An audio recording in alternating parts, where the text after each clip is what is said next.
3 में हमें बेसिकली ये डॉपलर इफेक्ट पे क्वेश्चन था और काफी अच्छा क्वेश्चन था। ए car moving at 30 metre per second is approaching A factory. Okay, तो कार मूव कर रही है, उसका वेलोसिटी दे रखा है और फैक्ट्री की तरफ अप्रोच कर रही है। Okay, whose whistle has a frequency 500 hertz.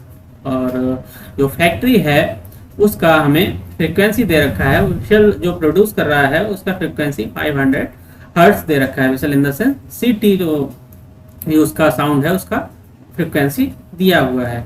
If the speed of sound in air is 340 metre per second, sound का स्पीड भी दे रखा है। What is the apparent frequency of whistle as heard by the car driver. Okay, तो car driver को क्या apparent frequency, क्या frequency सुनाई देगा उस साउंड का, तो वो कैलकुलेट करना है। तो डायरेक्टली हम लोग जो हमने डॉपलर इफेक्ट में फॉर्मूला पढ़ रखा है, एक जनरलाइज्ड फॉर्मूला है, ये मैंने लिखा रखा है यहाँ पे, और कहीं कहीं आपको ये लिखा हुआ भी मिल जाएगा, बाकी बहुत सारी जगह नहीं दिया होता, पर ये जनरलाइज्ड फॉर्म है। हम इसमें अपना कन्वीनियंस के अकॉर्डिंग इस फॉर्मूला को बना लेते हैं। इससे ये होगा कि याद करने में आसानी हो जाएगी।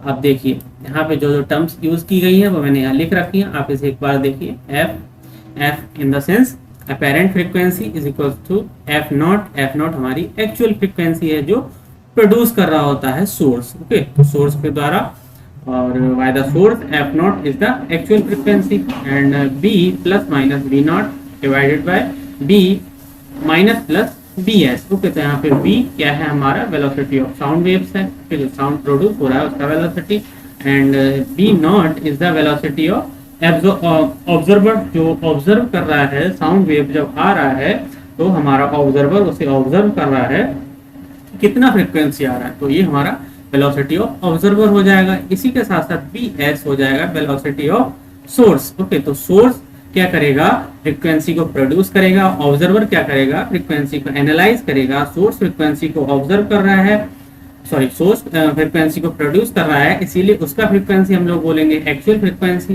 एंड ऑब्जर्वर क्या कर रहा है, उस फ्रीक्वेंसी को एनालाइज कर रहा है, इसीलिए उसको क्या बोलेंगे, अपेरेंट फ्रीक्वेंसी। ओके, तो ये फ्रीक्वेंसी दोनों की वेलोसिटी पे डिपेंड करेगी और साथ ही साथ वेलोसिटी और स्पीड ऑफ साउंड पे भी डिपेंड करेगी।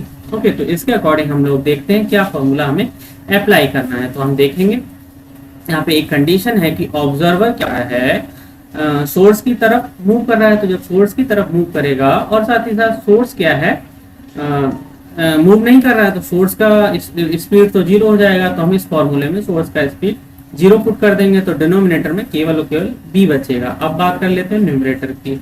न्यूमरेटर में हमारा ये कार है, मैंने जो भी फिगर था वो ड्रॉ कर रखा है, कार का स्पीड दे रखा था और फैक्ट्री दे रखा था, फैक्ट्री जो प्रोड्यूस कर रहा था वो भी दिखा हुआ था और उसका स्पीड 0 था। तो यहाँ पे हम देखेंगे कि ऑब्जर्वर फैक्ट्री की तरफ मूव कर रहा है, तो यहाँ पे प्लस साइन का यूज करेंगे। अगर ऑब्जर्वर फैक्ट्री से दूर जा रहा होता तो यहाँ पे माइनस साइन का यूज कर रहे होते। ओके, अब यहाँ पे आप लोग इसको चेक करने के लिए ऐसे भी देख सकते हैं, जब ऑब्जर्वर फैक्ट्री के पास आएगा तो उसे फ्रीक्वेंसी इंक्रीज होता हुआ दिखाई देगा। जब इंक्रीज तभी हो सकता है जब न्यूमरेटर में हमारा प्लस साइन हो, अगर माइनस साइन हो जाएगा तो दोनों टर्म्स के डिफरेंस की वजह से न्यूमरेटर डिनोमिनेटर से छोटा हो जाएगा, तो जिसकी वजह से फ्रीक्वेंसी घट जाएगा, तो हमारा आंसर रॉन्ग हो जाएगा। इसीलिए हम लोग यहाँ प्लस यूज करते हैं।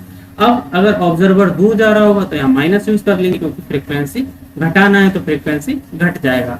अब यहाँ पे जो भी एप्रोप्रिएट न्यूमेरिकल वैल्यूज हैं उनको पुट करेंगे। ओके, तो 500 मल्टीप्लाइड बाई 30 प्लस 340 और हमारा डिनोमिनेटर में आ जाएगा 340 जो स्पीड ऑफ साउंड है। अब यहाँ से हम लोग जब इनका कैलकुलेशंस करेंगे तो आप यहाँ डायरेक्टली देख सकते हैं कि कैलकुलेशंस करने के बाद जो भी अपेरेंट फ्रीक्वेंसी है जो ऑब्जर्वर ऑब्जर्व कर रहा है वो 544 हर्ट्ज आ रहा है, जो मैं ऑप्शन नंबर सी में दे रखा था। तो हमारा राइट आंसर ऑप्शन सी हो जाएगा। ओके, तो एक बार इसको आप देखेंगे, ये काफी इंपॉर्टेंट क्वेश्चन है और यहाँ से आप लोग 2 या 3 क्वेश्चन एक्सपेक्ट करके चल सकते हैं। इस फॉर्मूला पे 2 या 3 क्वेश्चन आता है। वैसे एक बात और बता दूं कि जो क्वेश्चन था वो रिपीट क्वेश्चन था, शायद 2019 या 2016 में क्वेश्चन आया था। ओके, तो ये इसका आंसर है और इस फॉर्मूला को आप लोग शीट पे एक बार नोट डाउन करेंगे। नेक्स्ट हम लोग देखेंगे प्रॉब्लम नंबर 84 क्या कह रहा है। Problem number 84